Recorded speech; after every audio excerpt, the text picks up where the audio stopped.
everyone. For this project, I looked at ads from the Good Housekeeping and the Men's Health magazine to see how they reflect gender roles and expectations. Okay, so to organize my palette, I did color coordinate the themes so that the patterns would be easier to notice. Um, so the purple represents beauty for the women's ads, the green represents cleanliness for women, and then success for men. Blue is for family themes for both. Yellow represents nurturing for the women, and then adventure for men. And then the red represents strength in the men's ads only. So if you notice, some of the ads do fit in more than one category. So even though I group them by one main theme, a lot of them still overlap with other ideas as well. When I look at my board overall, the differences between the men's and the women's magazines became really obvious. So, um, if you look, the women's ads generally focus more on beauty, caregiving, cleanliness, and household responsibilities, whereas the men's they focus more on strength, success, competition, leadership, um, adventure, all that good stuff. So a lot of the themes also connected back to the things we discussed about in class, especially beauty standards and traditional gender expectations. Okay, I do want to start off by talking about the women's ads. One of the biggest themes that I noticed was beauty and appearance. 4 out of the 10 ads that I chose focused mainly on beauty, skincare, or appearance related products. These included the Dupexant ad, the Dove deodorant ad, the Dove body cleanser ad, and then the Mary Kay lipstick ad. So even though they're advertising different products, they all push similar beauty expectations. For example, the Dupixent ad, um, it's basically the injection for eczema medication. It still connects clear skin with confidence and femininity. The phrases like show more skin and help your skin heal from within make it seem like smooth skin is connected with happiness and self esteem. And then for the Dove ads, both of them continue the same idea by connecting hygiene and skincare with attractiveness and self care. And then for the Mary Kay ad, this ad really stood out to me because even though the ad included women from different racial backgrounds, the models still fit similar beauty standards through flawless skin, makeup, and thin body type. Okay, and then another main big theme that I noticed in the women's magazine is cleanliness, um, and then also domestic labor, kind of. 4 of the women's ads that I chose focused on cleaning products or just maintaining the home. These included the multi purpose cleaner, the wall paint, the Swiffer wet jet, and then the trash bag. When you look at these ads together, it really becomes noticeable on how often women are associated with keeping spaces clean and organized. Um, for example, the wall paint. It really stood out because there weren't even any women in the ad itself, yet it was still placed in the women's magazine. It just suggests that advertiser automatically connects household appearance and cleanliness with women. And then for the trash bag ad, it also reinforces the expectation that women should manage, the household messes and maintaining the home in order. Also, I do notice caregiving and nurturing themes in the women's ads. The pet food and heartburn medication ads both connect women with maintaining health, comfort, and the family well-being. Overall, about 40% of the women's ads focused on beauty and self-maintenance, while another 40 focused on cleaning and domestic responsibilities. And then, the 20% is nurturing and, family. Okay, when comparing the women's magazine, the men's magazine focused more on strength, success, athleticism, and adventure. One of the biggest theme I noticed is physical performance and competition.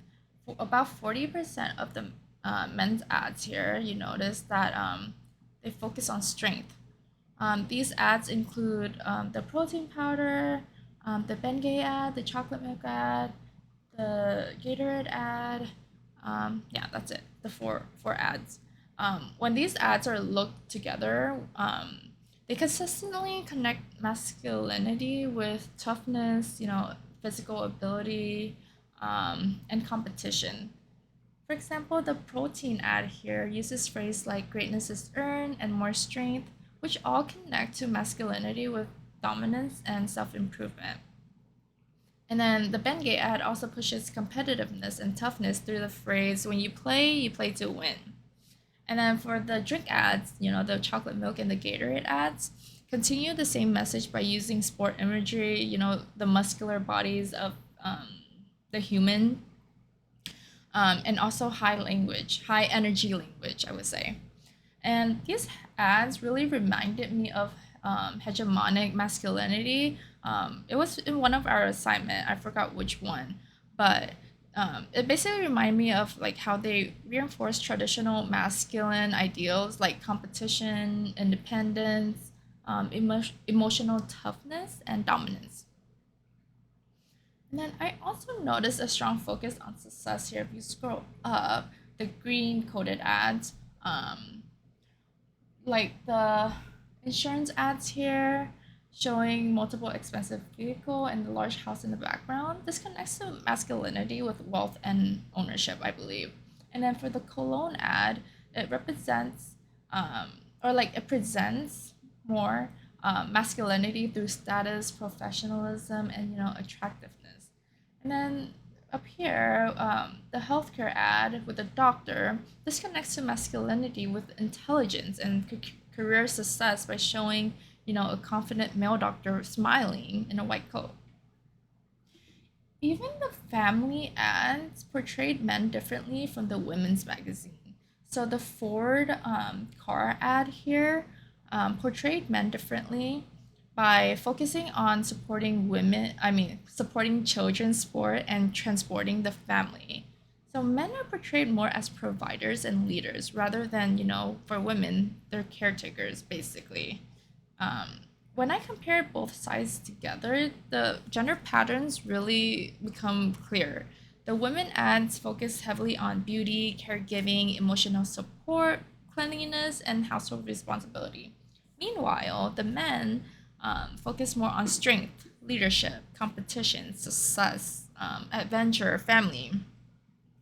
I also noticed like the visuals were really different between two magazines as well. So for the women's ads, if you scroll up, you'll notice like more pastel colors, flowers, soft lighting, emotional imagery like the heart from the body cleanser ad. And then the men, if you scroll down, you notice that they use more darker colors, sport imagery, mountains, action shots, bold text. Um, these visuals differences reinforce traditional ideas about femininity and masculinity. So, overall, this project made me realize how normalized these gender expectations are in advertising. Before this assignment, honestly, I never really paid attention to any of these stereotypes, how they're built into everyday ads. But once I group everything by theme, the patterns really became noticeable. And even though the ads were selling different products, many of them still push similar ideas about men and women and how they are expected um, to value, basically. And for the women, many of the ads connected to femininity with beauty, you know, with cleanliness, with maintaining relationship, with caregiving. And then for the men, focus on strength, success, competition, career, professionalism, stuff like that. So yeah, this project has helped me better understand the concept we discussed in class, especially gender socialization and hegemonic masculinity. What really stood out to me would be how subtle these messages can be. Um, Most people probably see these ads every day without even thinking about the gender roles within these ads. But once all these ads are grouped together, it really becomes obvious and clear. How media shapes how the way we think about masculinity, femininity, success, beauty, family roles. So yeah, overall, this project really helped me realize that advertisements are not just selling the products. They also reinforce social expectation about gender and influence how people think men and women are supposed to, act, look, and live their lives. So yeah, thank you. I hope you enjoyed this presentation. Sorry for all the stuttering. Um, I'm not really good at, um, you know, presenting and stuff. And yeah, I hope this was good. Thank you.